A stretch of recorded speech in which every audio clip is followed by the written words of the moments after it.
संघर्ष संघर्ष तसा जुनाच आहे. पोटाचा नाही. पोट भरत कधी काट्या खाऊन तर कधी शेपट्या हलवून. प्रश्न अस्तित्वाचा आहे, तो कधी संपत नाही. एका पिढीकडून दुसऱ्या पिढीकडे हस्तांतरित होतो जसा वारसा,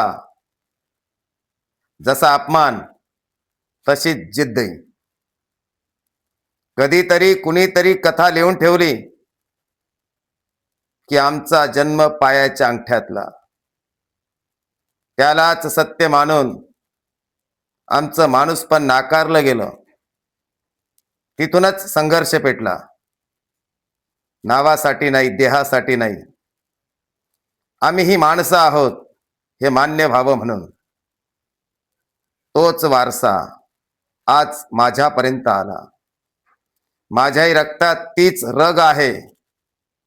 मी देखील आज नाही तर उद्या संपून जाईन, पण संघर्षाची धग मागे ठेवूनच भीमबुद्धासारखा अनंतात विलीन होईन.